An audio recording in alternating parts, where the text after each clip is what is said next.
નમસ્કાર, આપ જોઈ રહ્યા છો સ્પાર્ક ટુડે ન્યૂઝ. કરજણ નગરપાલિકા વિસ્તારમાં સીલ માર્યા બાદ ધમધમતી ચિકનની દુકાનો પર પાલિકા જાણે આંખ મીચી રહી હોય તેવું લાગી રહ્યું છે. કરજણ નગરપાલિકામાં ચર્ચામાં રહેલો નગરની ચિકન મટનની દુકાનો મુદ્દો અહીં એમ છે કે કરજણ નગરપાલિકા વિસ્તારમાં ચિકન અને મટનની દુકાનો પર પાલિકા દ્વારા એકવાર નહીં પરંતુ બે વાર સીલ કરી દેવામાં આવ્યું. તેમ છતાંય આ ચિકનની દુકાનો નગરપાલિકાની એસી તેસી કરી ધમધમી રહી છે. પાલિકાની આંખ નીચે આ તમામ દુકાનો ચાલુ હોવા છતાં પાલિકા કોઈ જ કાર્યવાહી નથી કરતી.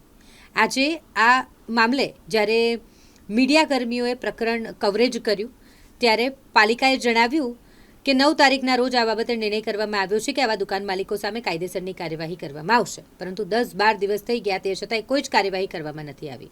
એવું દર્શાવે છે કે જે દુકાન ચલાવે છે ચિકનની તે લોકો જ પોતે સીલ તોડી અને દુકાનદારો ફરીથી દુકાનમાં ધંધા રોજગાર શરૂ કરી દે છે. આ ગંભીર પ્રકારનું જે કામ અહીં થઈ રહ્યું છે તેને લઈને લોકોમાં ભારે રોષ જોવા મળી રહ્યો છે. કારણ કે પાલિકા દ્વારા પહેલાં તો દુકાનોને સીલ કરવામાં આવે અને આ દુકાનોના સીલ જે પાલિકાએ માર્યા હોય તે દુકાનોના સીલ તોડી અને જે દુકાનદારો છે તેઓ દ્વારા દુકાન ફરીથી શરૂ કરી દેવામાં આવતા પાલિકાની આંખ નીચે જ આ તમામ દુકાનદારો દાદાગીરી કરી અને પાલિકાની એસી તેસી કરી દુકાનો ચાલુ રાખી રહ્યા છે.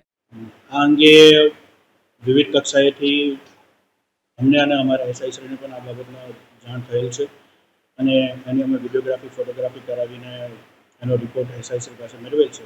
હવે આગળ પોલીસ કાર્યવાહી કરવાની કાર્યવાહી ચાલુ છે.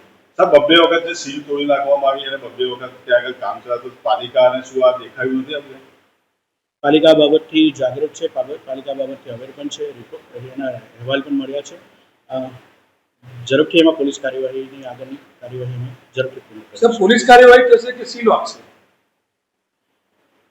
સરકારી હુકમ કે સરકારી કોઈ આપણે સીલ કરવામાં આવ્યું હોય તો તાત્કાલિક એ રોડને જો એનો ભંગ થતો હોય તો સંબંધિત પોલીસ અધિકારી સાથે સંકલનમાં રહીને જે કંઈ કાર્યવાહી કરવાની થશે એમાં કાર્યવાહી કરીશું.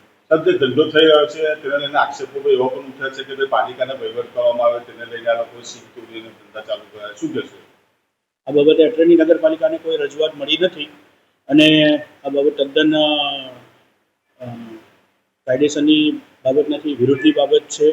નગરપાલિકા કોઈને આ બાબતે પ્રોત્સાહન આપતી નથી અને કાયદેસર કાર્યવાહી કરવા માટે બંધાયેલ છે. સર, ચિકન શોપના એક દુકાનદારે ખુલ્લેઆમ આક્ષેપ કરી ગયું 50,000 રૂપિયા આપવામાં આવ્યા. શું કહેશું સાહેબ? આ બાબત તદ્દન પાયાવિહોણી છે. નગરપાલિકા પોતાની રીતે આમાં કાયદેસરની કાર્યવાહી કરશે. કેટલા પૈસા આપ્યા? એ ખબર 50,000ની વાત હતી. અમે 25,000 રૂપિયા હાલવાના કીધેલા કે અમારે કાયદેસર દુકાન કરી આપો, અમારે લાયસન્સ આપો, ડ્રગ્સ એન્ડ ફૂડનો લાયસન્સ આપો, અમારે કાયદેસર પંચકેસ કરી અમારા સીલ ખોલો.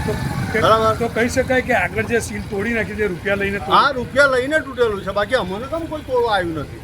અમારે બિલકુલ પેટી પેક સીલ છે.